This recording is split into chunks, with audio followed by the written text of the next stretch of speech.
bw'umwihariko yakundaga abavandimwe be cyane cyane ndetse n'ababyeyi be. Pamella, ndagukumbuye.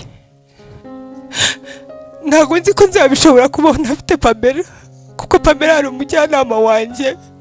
Pamella twagiranaga inama. Ndakomeye. Hari indirimbo ya True yari imaze gusohoka muri iyo minsi. Kumenya umukiza imbere y'umugisha mwinshi ntabona uko nasobanura urukundo rwenda rumwe rungeze ku mutima ndumva imbaraga nyazo zibora umutima uruzuye umwami ni mwiza ndumva imbaraga nyazo. Mureke ndire kuko je sinabashije kugera hano bitewe naho nkorera kure.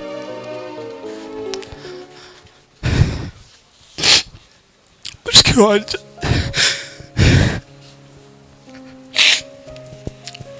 namukundaga cyane. Pamella yari umuhanga mu kuririmba, yaba ari soprano yaba ari alto byose yarabiririmbaga. Turimo twiga indirimbo y'abatoya, aho hantu ni muharirimbe gutya. Nije twari tweganye nawe atese wafashe mikrofone aravuga ngo ya ngo twe turimo turagenda. Pamella ari inshuti yanjye cyane, yari inshuti yo ku mutima, kuko hari igihe twajyaga tuganira tukarira twembi turi kuganira gusa ibintu bisanzwe. Murakoze. Reka nsabe healing bihagarara no hafi duhagararane, ndetse niba nuko bigoye hariho n'abantu basengera muri Power of Prayer Church bari hano baze, kuko uyu niwe mwanya twahawe. Tumusezero bwa nyuma, tumuhe icubahiro ceke mukwiye nk'umukristo wacu, nta n'amagambo menshi turi buvuge. Power of Prayer Church muze hano.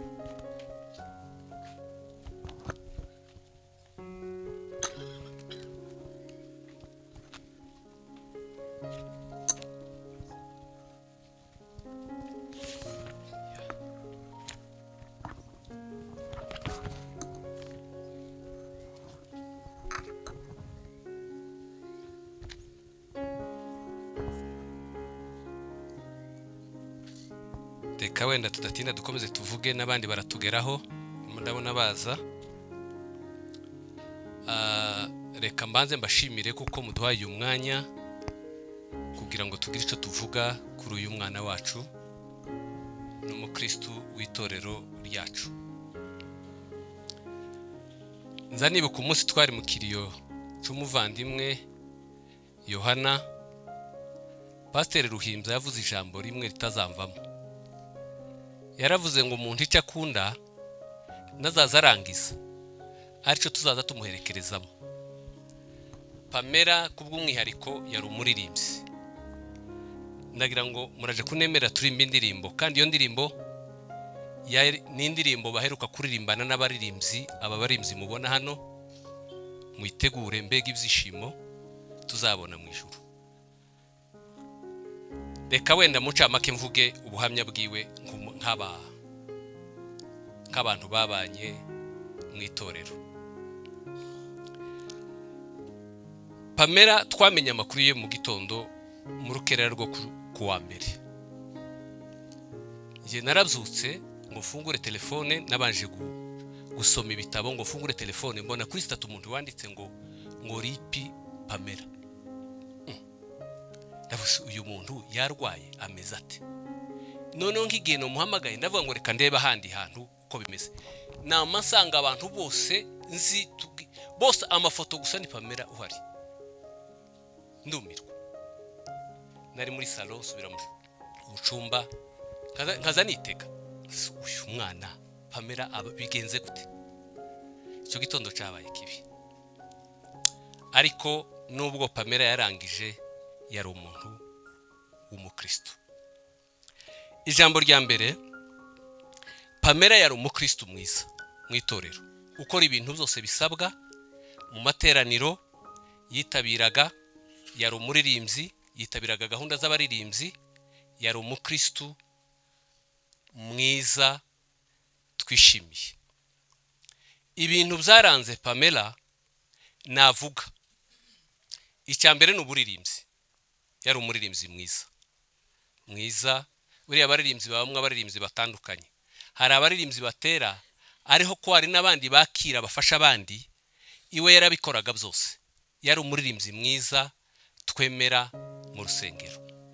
Ikindi cyamurangaga, Pamella yari umugwa neza, yarangwaga n'ibintu byo guseka.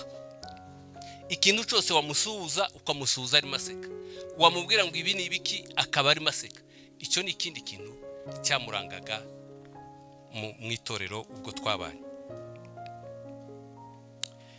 Ikindi kintu mvuga cya gatatu, Pamella yaradusezeye mu marenga ntitwabimenye. Ikintu cyantangaje ndatinze, Pamella yakoze ubukwe, arangije gukora ubukwe icyumweru cya kabiri, niba atari icya kabiri ni icya gatatu, atangira kuzaza guteranira Iwacu. Ibitaramo byose twakoze tugaterana na Pamella, ndetse rimwe akazana n'umutware wiwe. None tukibaza abandi bana b'abakobwa ko baza bashakwa bakagenda bakabura, hazabana bamwe batagaruka, akaza rimwe kandi yarashatswe mu rundi rusengero, ntabwo yari akiri Iwacu, yashatswe muri Foursquare, umutware we niwe yasengeraga, ariko arakomeza araza abana natwe. Icyo ni ikintu kimwe cyangaragarije ko Pamella yadusezeye mu marenga ntitwabimenye. Icya kabiri, akomeza kubana n'abaririmbyi muri repetition, akaza akabana nabo, wagira gutyo ugasanga twadushusho baza bafata barimo repeta, ukabona bari kumwe na Pamella. Icya gatatu, turimo turubaka urusengero. Mu minsi ya vuba aha ngaha, Pamella araza atuzanira amafaranga, aravuga ngo aya niyo mafaranga yiyemeje yo kubaka urusengero. Kandi ayo mafaranga yaduhaye uwo munsi nijoro ushinzwe inyubako aho turimo twubaka urusengero, narimo mvugana na bagenzi banje ngo ejo ntituzabona amafaranga yo guhemba abakozi, tiko ndabona amafaranga yarangiye. Uwo munsi Pamella abari kugazana amafaranga y'inyubako. Imana imuhungisha. Ikindi nsorezaho ni humure. Ndagira ngo mpumurize uwa mbere n'umutware wiwe. Uhumure, Imana ntiyakwemera ko tunyura mu bigeragezo itarateguye uburyo tuzabivamo. Abandi bantu mpumuriza, ndahumuriza papa na mama n'abavandimwe biwe. Umuvandimwe Shenderake nubwo atari hano, ariko hari abana be, hari abakwe be, hari abantu bamushamikiyeho, hari famiye yiwe. Tubahaye humure. Abandi bantu mbihumure ni Healing ni abantu babanye na Pamella imyaka irenga 10. Tekereza ko Pamella sinibuka umwaka neza yageze muri Power, ariko ni hafi imyaka 10 turi kumwe hariya. Ariko baririmbyi ni abantu beza cyane, urebe ukuntu bahagaze barakomeza bararirimba. Ndahumuriza n'itorero yasengeragamo, ndetse n'iryo yashatsemo, ndetse n'itorero rya Methodiste yavukiyemo akarikuriramo, twamwakiriye amaze kuba umuntu muzima. Reka turirimbe bice nka bibiri by'iyo ndirimbo. Iyo ni indirimbo baheruka guhimba bari kumwe na Pamella mu minsi ya vuba. Ndimo nibuka umunsi n'imisi, ariko ni imisi ya vuba itarenze imisi mike cyane, kandi isa nyine n'iri miririmbwa itegura umunsi wiwe. Reka turirimbe iyo ndirimbo, turamusezeyeho, turamuhamya. Niba hari umwe muri Healing wagira ijambo avuga, noneho tukaririmba ngo iyo ndirimbo niko bambwiye.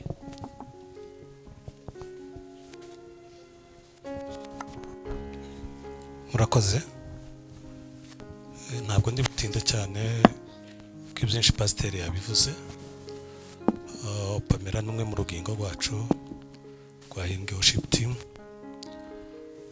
Pamella mu bihe twamaranye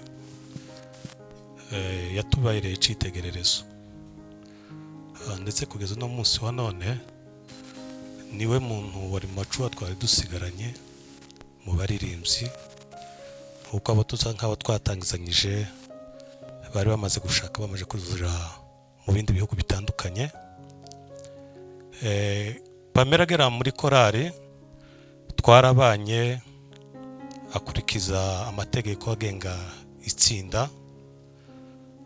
Pamella kugira ngo asibe yagombaga kubanza guhamagara cyangwa se aho yabaga kwa musaza we Kofi akaba ari we wihamagarira amusabira uruhusha.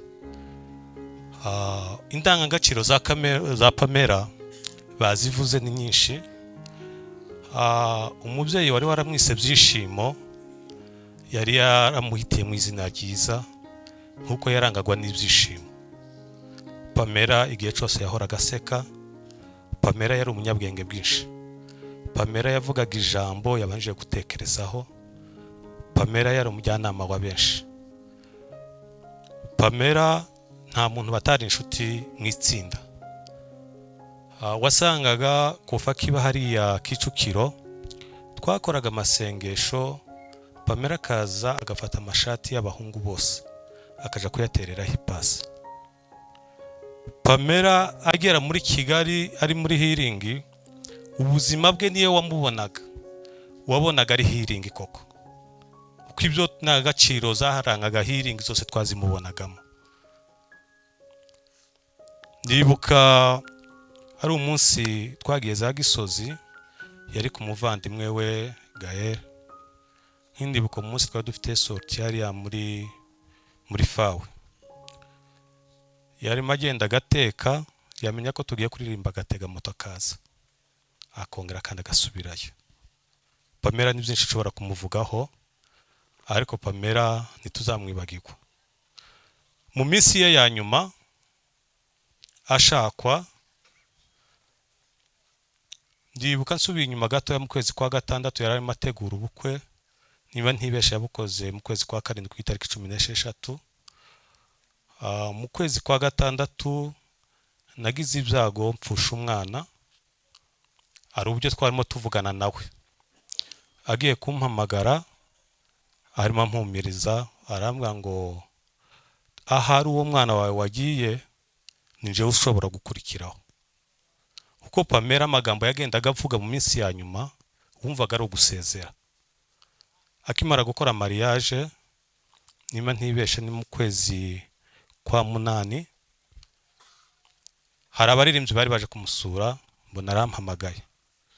Aravuga ati ndifuza ko mu baririmbyi bari buze kunsura ko nawe uri buzemo. Mubwira ko nta mwanya mfite, ariko arabinsaba cyane ndaza. Ngeze hano abitubwira n'umutware we n'abaririmbyi. Aravuga ati urabizi ko nashatse kandi umugabo wanje adasengera muri pawe, ariko icyo nshaka gusaba, ndashaka yuko unsabira umutware hano twese turi kumwe, nkuko umutima wanje ntabwo unyemeza kuba nasiga healing kiri muri iki gihugu. Abivuge twumva ko ari ibisanzwe, ariko shimira n'umutware we wabitwemereye tubimusabe. Pamella nta repetition yasibaga, niyo yanasibaga yagombaga kuvuga. Igitaramo mu gitondo yateraniraga Foursquare, mu mugoroba twajaga gusoza amateraniro ya mu gitondo kura tuje mu gitaramo Pamella yabaga yahageze. Twasohokaga saa 6 Pamella yahageze. Umunsi wa nyuma twabanye muri repetition, ari wo munsi pastor yari kwavuga, niwo munsi twabonye ko yadusezeye neza, ariko ntitwabitahura. Ndibuka turimo twiga indirimbo, nibwo yafashe microphone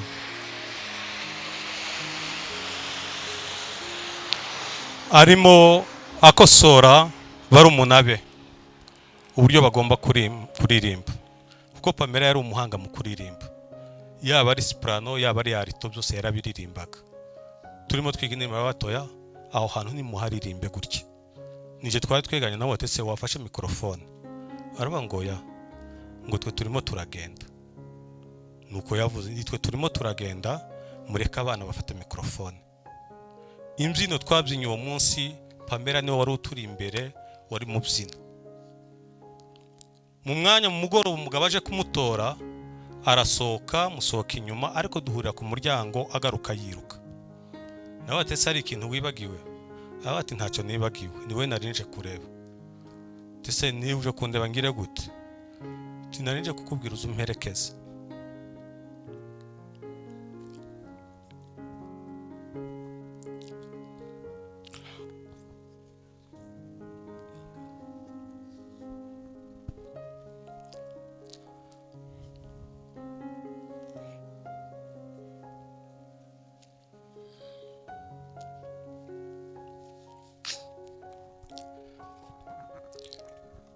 ati narinje kukureba umperekeze.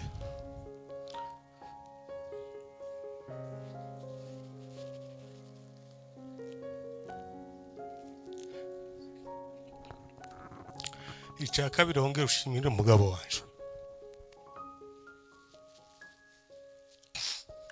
Kuba iyi minsi yose nzaza muri practice mukora sorti tukaza, kuko iyo dukoze sorti akenshi twishurira abaririmbyi, ariko Pamella nta munsi n'umwe twigeze tumwishurira. Akatuha ati nigiye mbona mfite amafaranga arigenza nafata abana nanje mbishurire, ariko mu gihe mfite ubushobozi nzaza nishurira. Pamella agera mu rugo rwe ntabwo yifashe nk'umuntu washatse, ase nk'abantu dushira ishingana imbere z'urugo tuvuga ati twarashatse. Ariko uwo munsi aravuga ati narinje kukureba umperekeze. Icya kabiri wongera ushimire umugabo wanje kubw'iyi minsi yose andeka nkaza kurepeta. Ibintu iyo bimaze kuba nibwo usubiza intekerezo inyuma ukumva ko umuntu yari yasezeye ahubwo mutabashe kubitahura. Soza reka nshimire umuryango avukamo, umusaza we Kofi. Mu by'ukuri Pamella nubwo yavutse iwanyu agashakwa mu wundi muryango, ariko Pamella twari tumusangiye twese, kuko Pamella igihe twamukeneraga twaramubonaga. Rero ndashimira Kofi n'abavandimwe be bashiki be aribo bakuru ba Pamella, uko yakundaga kugenda haba, kandi aho twaba tumukeneye tukamubona. Mu by'ukuri hari ico mwari mwaramutoje yari afite cyihariye. Rero igihe twamukenera cyose tukamubona, turabashimiye bivuye ku ndiba y'umutima. Turashimira umutware we Museveni, mu by'ukuri wari ufite uburenganzira bwo kumwe ati ntabwo nshaka ko wongera kwerekera hariya kuko mfite urundi rusengero nsengeramo, ariko ukamubohora ico umutima we wifuzaga akakibona, ukaza ukamuherekeza ukamudepoza no ukongera kandi kugaruka ukamutora. Mu by'ukuri ndagushimiye, nabyo bivuye ku ndiba y'umutima. Rero ndashimira n'abandi bose, nibyo nari mvuze, Pamella yari umuntu w'abantu bose. Shimira n'amatsinda ya gospel, za message mwagiye mutwandikira mutwihanganisha. Mu by'ukuri turabibashimira ko mwabashe twese kudufata mu mugongo. Rero saba ngo Imana imuhire uko ridashira. Abana bagize umuryango mugari nyakwigendera Pamella avukamo, ntabwo ari bose bari buvuge, turahereza umwanya wenda abantu nka batatu, abandi bazabona umwanya ejo. Ndagira ngo mpere kuri bakuru be babiri, afite benshi ariko twahisemo babiri, nibasoza turabona kureba undi uri buvuge.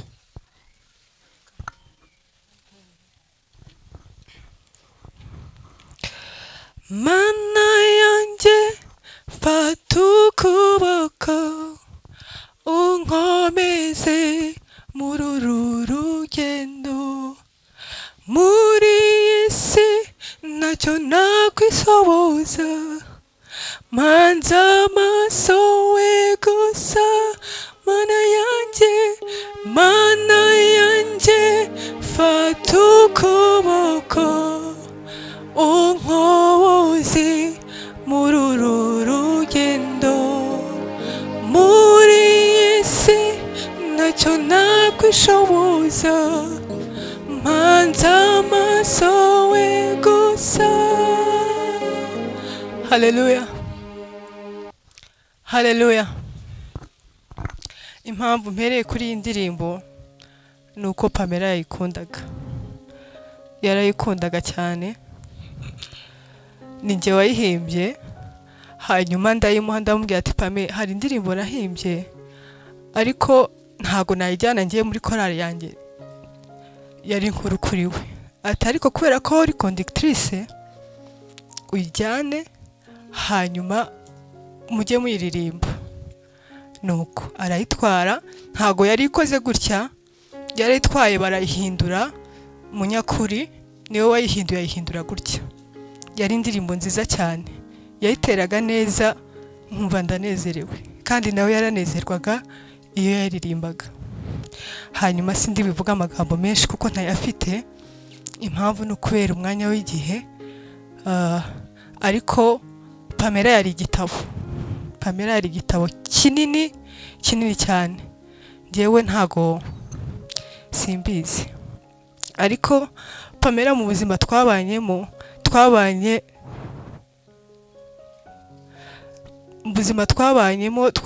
buzima bwo gusezerana, kuko yari inshuti yanjye cyane.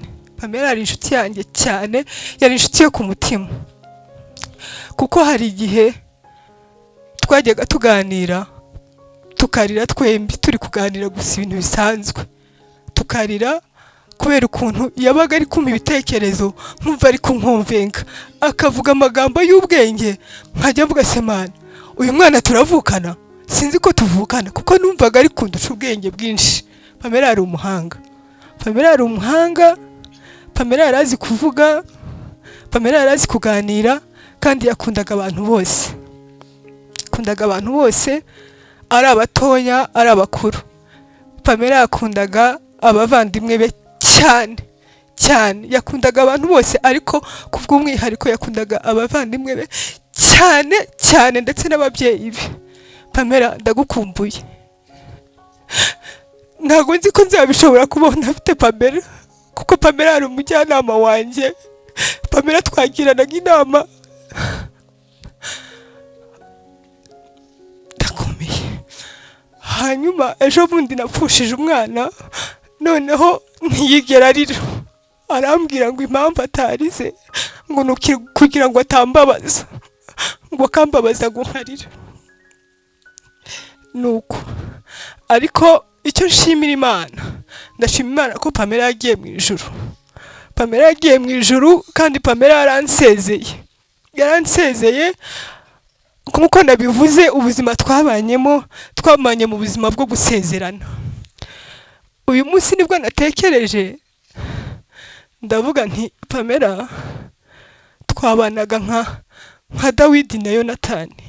Nukuri nabitekereje, ndavuga ngo Pamella twabanaga nka Dawidi na Yonatani, ariko Imana imuhira ukuri dashira.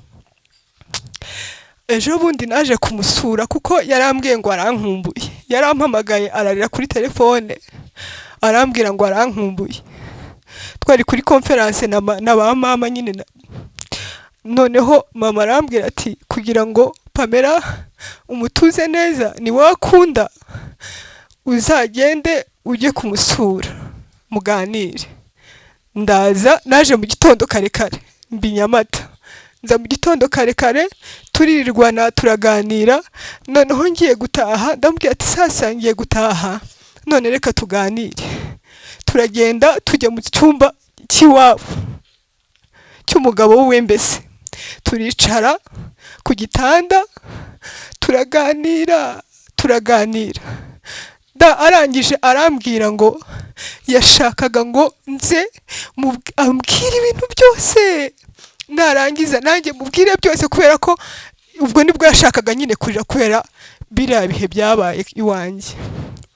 Nuko ararira cyane, nanjye niko nariraga. Nuko arambwira ati Imana ishimwe ko wakiriye ubushake bw'Imana, ati ntago tuzapfa vuba, dufite amasezerano n'Imana. Pamella yarankomeje, icyo gihe yarankomeje pe. Pamella namukundaga, yagiraga amagambo meza yo gukomezanya. Pamella yaracishije bugufi, Pamella yavugaga neza, Pamella ntago yagiraga amagambo yo gusebanya. Hari igihe twabaga turi nko kuganira, noneho wenda kwakunda abantu bashaka nko kugambana, akambwira ngo vare, ngo reka tubireke ibyo ngibyo, ngo reka tubyihorere, ngo ibyo si ibyacu. Nukuri Pamella ari umukiranutsi, Pamella agiye mu ijuru, Pamella agiye mu ijuru. Imana imuheruke ridashira. Haleluya, Yesu ashimwe cyane. Yego, babivuze cyane, bavuze byinshi. Uyu niwe Pamella yakurikiraga, uyu nanjye akankurikira. Turashima Imana ko ubushake bwayo ariko bwageze kugira ngo Pamella agende. Pamella yari afite karite nyinshi, mpere kuri izo amaze kuvuga. Pamella yari umwana mwiza. Pamella arazi kubana n'abantu. Nkuko bivuze, Pamella ntago yishimiraga umuntu uvuga undi nabi.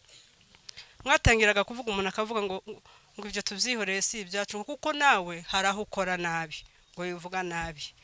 Hari nk'ukuntu twajaga nko muri saro, umuntu yagusokoza ibyo utamubwiye cyangwa yagusiga ibyo utamubwiye, ugasaka nko kumurakarira. Pamella agahita akubwira muri kumwe ngo rega uyu ngo arimo ariga, ngo nawe ibintu byose ntujye ubikora neza, wimurakarira rero.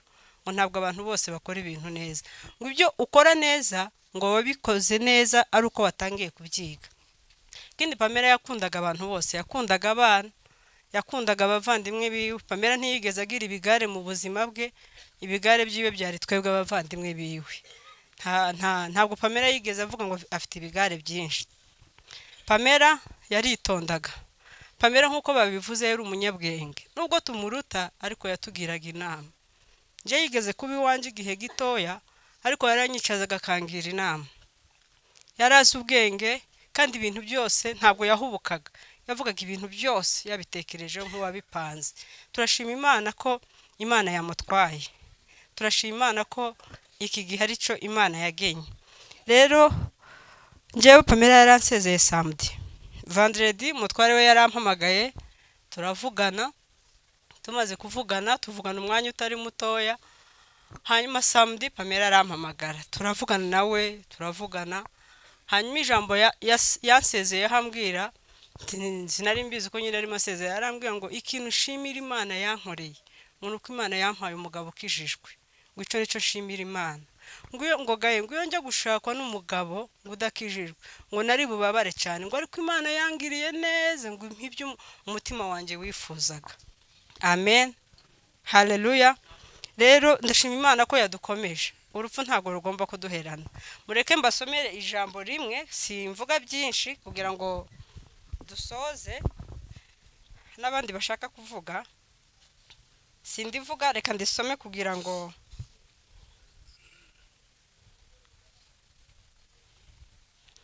dusome Abakorinto ba 2 ibice 5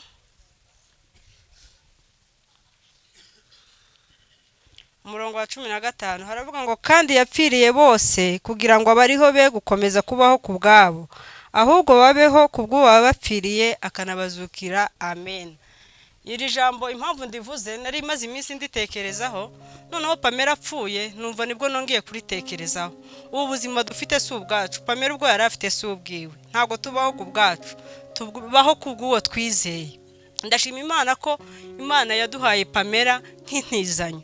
Ntabwo Imana yamuduhaye nahise nsobanukirwa ijambo dukunda kuvuga ngo Imana yaduhaye kado umuntu yayiguhaye urayigumana, ariko intizanyo nyine aragutizigaye ikeneye akakubwira ngo ngarurira ikintu canje naguhaye. Rero Imana yaduhaye Pamella iramudutiza, turabishimiye ko ari ico gihe yamuduhereye. Hanyuma natwe iramufata imukuri Iwacu imutiza bofu. Turashima Imana ko yamuhaye bofu, iki nico gihe Imana yahisemo ko bazabana, kandi turashima Imana ko yadukomeje. Turashima Imana ko tuzi neza ko ibyiringiro byacu ari mu ijuru, tuzongera kubona ubundi bugingo buhoraho. Murakoze, Imana ibaho umugisha. Urakoze cyane. Reka nsabe mama Keve yigire hafi.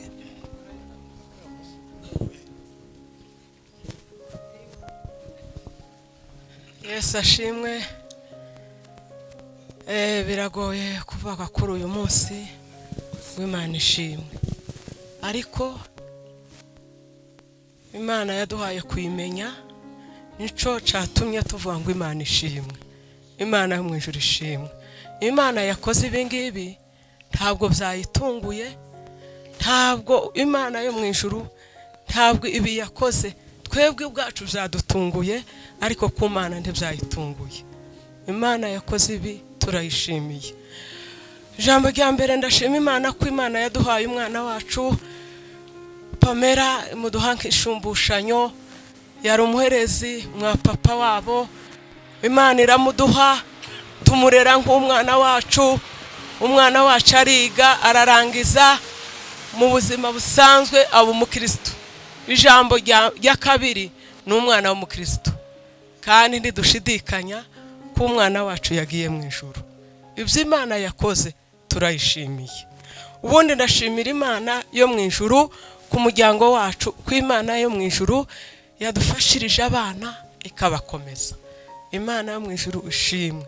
Uhereye kuri basaza be, uhereye kuri bakuru be, uhereye kuri barumuna be, uhereye kuri twebwe ababyeyi bamubyaye, turakomeye bene data yuko dufite uwo twamenye. Umwana wacu aratubanjirije, ariko natwe tuzamusanga. Imana yo mu ijuru ishimwe. Shimye Imana yo mu ijuru ko yatugiriye neza, yaduhaye abakwe beza bene data, baradufashije kandi batubaye hafi n'abana bacu n'imfura zacu. Turabashimiye bakwe bacu, Imana ibaha umugisha. Dushimiye abakobwa bacu n'abana b'intwari bene data. Imana yaduhaye abana tuzatekereza tukabona abana bacu n'intwari. Imana yaduhaye abana aho bashitse mu miryango bakubaka, natwe tukumva dufite ishema mu mitima yacu. Kuri ibyo Imana yadukoreye tukaba tugeze kuri iyi ntambwe y'uyu mwana yo kumuherekeza ku birori byiwe bya nyuma. Ntitwareka gushima Imana. Turababaye ariko ntitubabara nk'abatagira ibyiringiro. Imana yakoze ibyo ngibyo turayishimiye. Ubundi ndashima Imana kuri bene data ku muryango wacu wa Mugorore. Uyu mwana niho yavukiye. Ndabashimiye bene data ko mwatwambaye, mwaje kudufata ku mugongo. Imana yo mu ijuru ibaho umugisha. Shimiye umuryango wacu mu itorero umwana barizwamwo rya Butare. Umwana niho yakuriye, niho amenye ijambo ry'Imana, niho yakomereye kumenya Imana. Ndabashimiye umuryango wacu w'itorero rya Methodiste rya Butare. Imana yo mu ijuru ibaho umugisha. Shimiye bene data twashingiranye ko badufatiye umwana neza. Imana yo mu ijuru ibaho umugisha.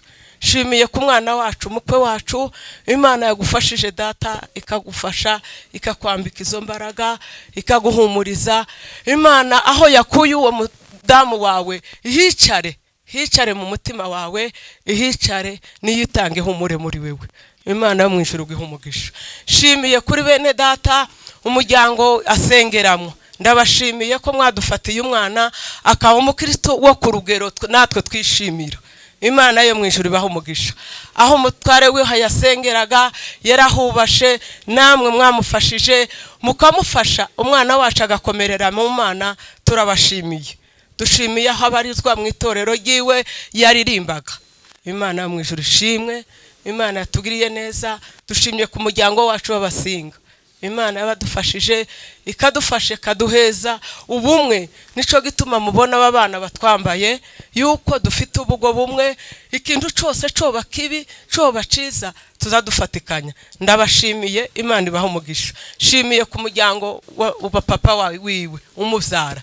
Shimiye mama wiwe ahari. Munshikirize ubwo butuma bene data.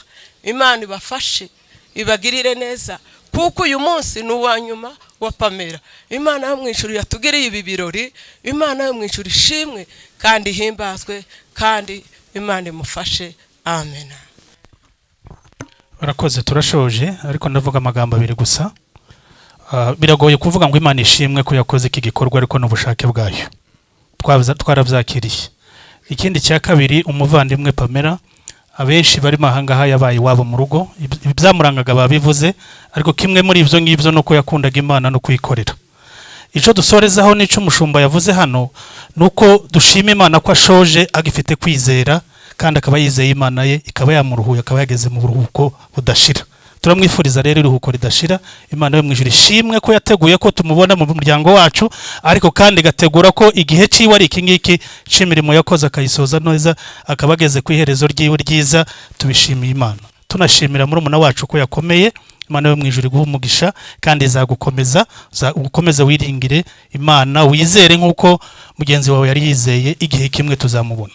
Imana yo mu ijuru. Duhagaze nka Emmaus Ministries, ariko kuko babivuze ni na Methodiste Libre i Butare, kuko Pamella yavukiye ku birenge byacu itorero.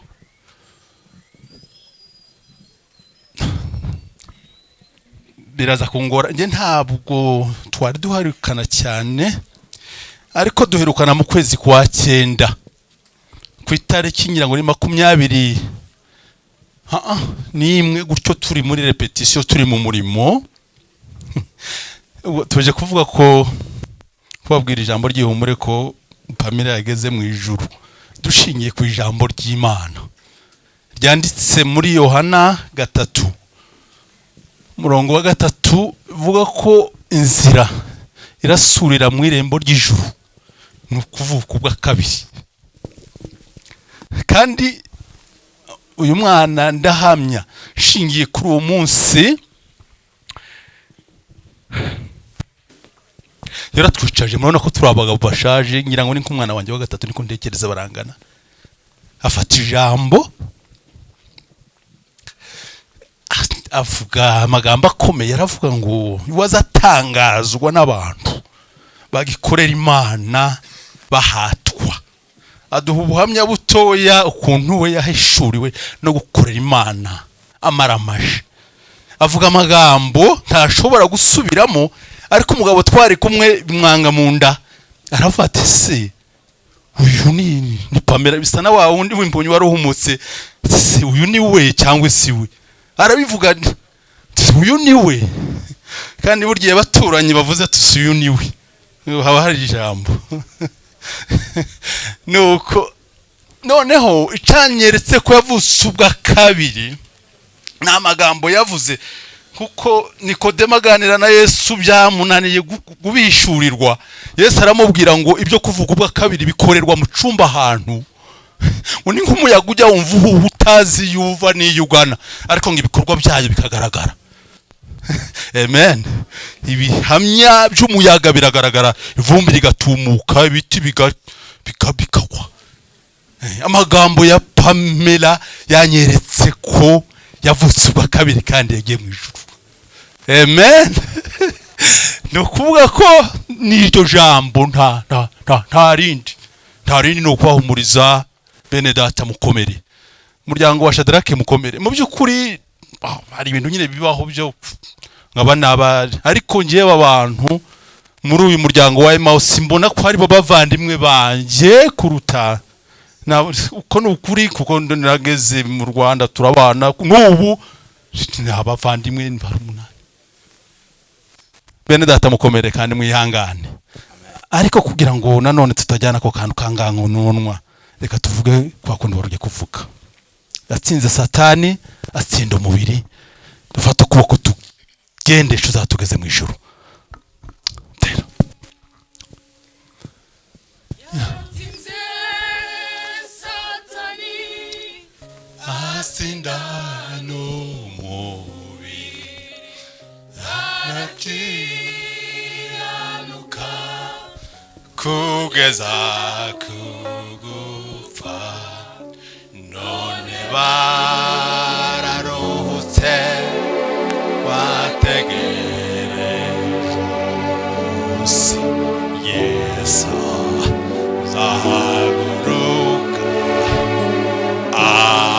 abahembe atsinze satani batsinda n'umubiri barakiranuka kugeza kugupfa none bararuhutse bategereje umunsi Yesu zahaguruka abahembe fata ukuboko kiza Yesu ngeze wijuru nzabane nabo fata ukuboko kiza Yesu ngeze wijuru nzabane nabo. murakoze cyane muraza kunyihanganira ningira emotion nkarira nta kibazo Pamella ari mushiki wanjye, nkaba n'umuyobozi w'iri tsinda. Pamella ni njyewe wamuzanye mu kubyina ibijyanye n'umuco wa kinyarwanda, kuko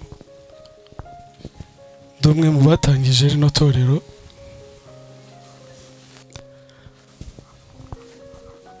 Mu muryango wacu nazanyemo Pamella, nzanamo n'uyu nguyu, abandi bo byarabananiye ariko barabishobora. Ni umuntu wari uzi ibintu byinshi. Ejo bundi turi mu bukwe bw'umwe muri twebwe, yarambwiye ngese kuko muri bashiki banjye bose bariya mwabonye nagiragamo bashiki banjye 4 basa naho bari inshuti zanjye z'inkoramutima. Bano babiri bavuze kubera ko bo twariganye muri segonderi mu kigo kimwe, nibo bamfashaga ibintu byose. Nkagira n'uyu nguyu ndetse na Pamella. Abandi bo bari bakuru, ntabwo twanganaga, barandutaga ku buryo tutari kugira byinshi tuganira nabo. Ejo bundi turi mu bukwe bwa mugenzi wacu, aranyegera arambwira ngese musaza wanjye ko ariwe twajyanaga muri studio kuririmba, ubu ni iyihe ndirimbo iri kukunezeza? Ndamubwira ati ngiye kukubwira indirimbo nawe uze kumbwira iyawe. Hari indirimbo ya True yari imaze gusohoka muri iyo minsi, kumenya umukiza imbere y'umugisha mwinshi ntabona uko nasobanura, urukundo rwenda rumwe rungeze ku mutima, ndumva imbaraga nyazo zibora, umutima uruzuye, umwami ni mwiza, ndumva imbaraga nyazo. Mureke ndire kuko je sinabashije kugera hano bitewe naho nkorera kure.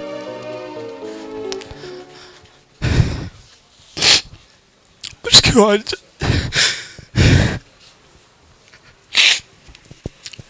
namukundaga cyane. Iyo badutumiraga ahantu nko muri studio kuri radio, muri bashiki banjye bose bari, Pamella niwe muntu wenyine twajyanaga, kuko nabaga nizeye yuko Pamella turi kumwe twabasha kuririmba neza.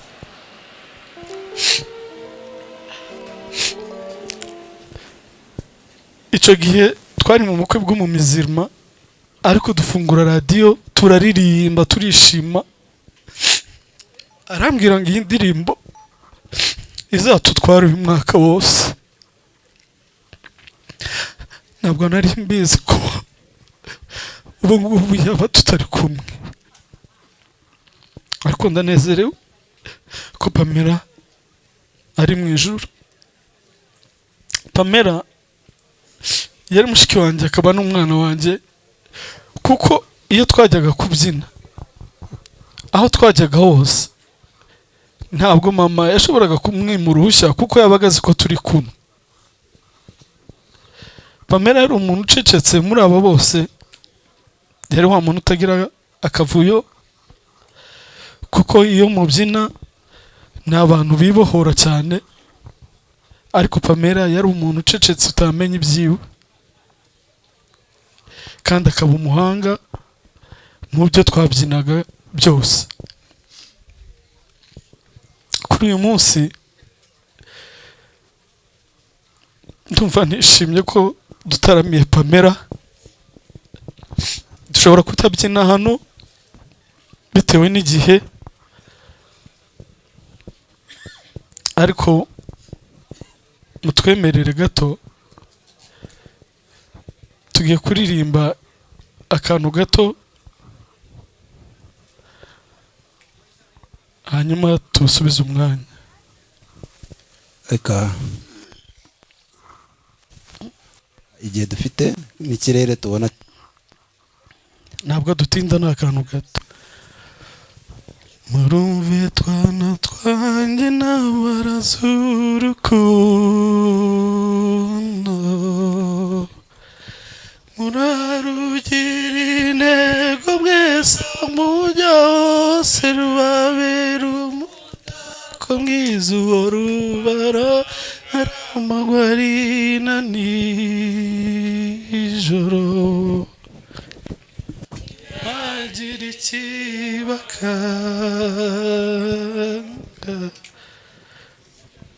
uzabona ibibagora bishaka gutamamira urwo rukundo murabe maso hatagira umwanzi ubaca icanzu murakomeze mutwaze ntabwo nzahorana namwe simbura ibibarwanya wa mwanzi w'icyatumwa mu cyaha nzamukubita icyanja mwimure mureba mumure naratsinze n'ibikurukundo ntiyagira ikibaka. Ducanye runo rumuri kugira ngo umwana wa mama aho uri kuko nzi ko ari heza kandi hazahoraho urumuri, abamarayika, ibisima, abera bose bakumurikiye. Turagukunda, murakoze. Twabanye muri Sunday School dufite umwarimu bita Samuel, ubu nawe yararuhutse, none na Pamella aramukurikiye. Turashimira Imana duhaye Pamella nk'impano. Pamella kuva muri Sunday School kugeza ashatswe yahoze ari umwe mu bakondektrice b'amatimu yabaye muri Methodist. Ahangaha muri aba turi kumwe hari itsinda bita Come to Jesus ryabayeho 2004. Pamella ari mu baritangije. Ryari itsinda ryarimbaga muri Sunday School. Haza kuzaho remessage, muraza kunyihanganira kuvuga ubuzima bwa Pamella ukuyemo indirimbo ubutakaje ikintu kinini cyane. Hari indirimbo Nyamukunzi yaririmbye ngo Mana yanjye fata ukuboko, ni Pamella wayihimbye. Arayihimba iza gukosorwa na Munyakuri, ariko ari Pamella wayoboye itsinda ryayihimbye. Pamella ni byinshi, umuntu twabanye imyaka yose y'ubuzima bwacu tuzi ubwenge, twamuvugaho byinshi. Yagiraga ibyishimo, yagiraga urukundo. Mu minsi ishize, mu mezi make yashize, yari yarimutse avuye i Huye agakunda kuba i Kigali, ariko yarampamagaraga akambwira ngo ese abana muri Methodist bameze gute. Agafata umwanya yaba yaje i Huye akaza kurepetesha babana. Twabanye muri remessage rwarurungano, biza tuza ku remessage isa nkaho urungano rushize, haza abandi batoya. Pamella yatahaga yazaga gutoza babana. Imana ishimwe. Ikindi shimira Imana nuko afite n'ubuhamya bwiza iyo yaje. Ahari birashoboka ko iyo tubivuga twenyine hari abari kuvuga ngo twakabije, ariko kuba aho yaje i Kigali namwe mubasha guhamiriza Pamella, Imana ishimwe. Haleluya. Ntabwo dufite gushidikanya uko ariko kose, nuko tuzi neza yuko Pamella yagiye mu ijuru. Mu mezi yo gukora ubukwe yarambwira ngo indirimbo mfite kuri playlist ni indirimbo imwe ngo hahirwa ufite isezerano. Ni indirimbo ya James na Daniela ngo hahirwa ufite isezerano. Amen. Pamella yari umwana utuje pe. Abana twese twagiraga amakosa, ariko Pamella yari umuntu mbese ari calme kandi ubona ari muto, yari afite agataye gato ukabona ari calme, afite ubwenge, ariko nyine kwa kundi twe dukubagana. Ndibuka hari igihe twajyaga muri primaire gutya nko muri twagiye gukina, mbese wenda abo twiganye bakayobe ugasanga twe badufatiye mu mafuti kandi Pamella turahorana ariko tukamubura, numenyeho iwe agiye.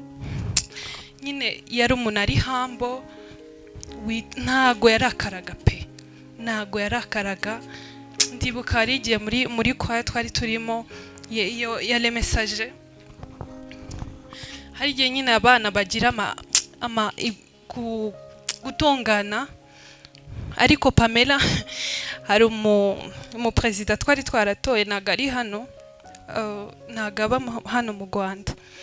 Pamella ugasanga noneho twese twasaze, twarakaye twese, nye bya bindi by'abana, ariko ukabona iwe yabaye nk'umuntu mukuru kandi twese tungana. Njya ndibuka muri generation yacu ndasa nkaho ari njye yakoze ubukwe mbere yabo, ariko at that time turangiza senior 6 nge Pamella nyine twagize ubushuti budasanzwe kubera ko abo twanganaga like abakayobe n'abandi ntari kubona hano. Nyine Pamella twagize ubushuti buri hafi ku buryo igihe najyaga gukora ubukwe kwa kundi nyine abantu baba bari kudatinga, Pamella yari yarabonye akazi nyine tukari simple ko gukora ahantu yakoraga. Nyine nkagenda nkirirwayo turi kuganira nk'abantu nyine babashuti, nkirirwayo. Ndibuka okay, ni ibintu biri personal wenda, ariko narwo biri personal cyane. Ndibuka icyo gihe naragiye nirirwayo, ntago nibuka abantu bansanzeyo. Nari mfitanye gahunda kubonana na Bienvenue n'umugabo wanjye, nirirwayo nyine mbese yari umuntu uri hambo, donc mwahuje nyine mwahuje, nta muntu yangaga. Nje niko namubonaga, nago muvuga uko wamubonye, nje ndamuvuga nguko namubonye. So Pamella yari umuntu rwose mbese agiye mu ijuru pe. Yakundaga kwa yari ukuntu nyine abantu iyo batandukanye, iwe usangaga yagiye Butare ari mu yandi makwaya, bamwe wenda byaratunaniye ukabona ari kujoininga abandi, nyine ukabona iwe biramworoheye. Twewe turasa nkaho turi busy ukuntu, ariko iwe akaba available, akaboneka. So ni umuntu mbese yakundaga umurimo w'Imana pe cyane, yakundaga umurimo w'Imana. Ahantu hose wamuhamagaraga, hari akagroup twagiraga n'abantu nk'abangahe gutya. Pamella ni waduhuzaga nk'abana twiganye. Nje ndamuvuga nka Pamella, wenda mwe mu muzi Pamella muri healing, ariko nje ndamuvuga nka Pamella twabanye.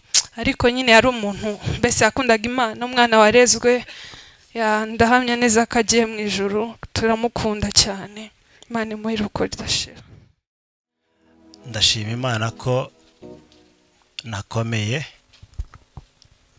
Pamella ni mushiki wanjye,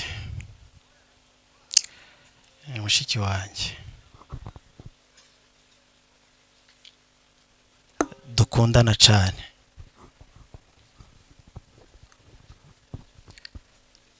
uyu munsi nibwo nagerageje nijoro nibwo batubwiye ngo tugerageze kwandika amagambo makeya mbura icyo nandika ariko nuzuye ibintu byinshi cyane cyane cyane cyane.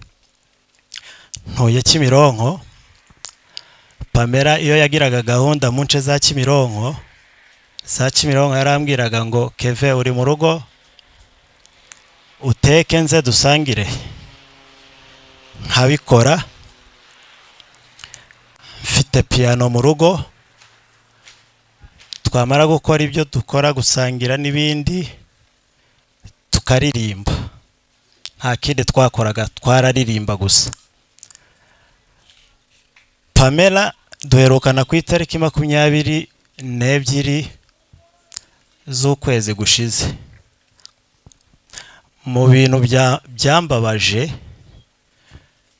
Pamella kuva akoze ubukwe nari ntaraza kumusura hano, kandi abandi basisiti iyo bakoze ubukwe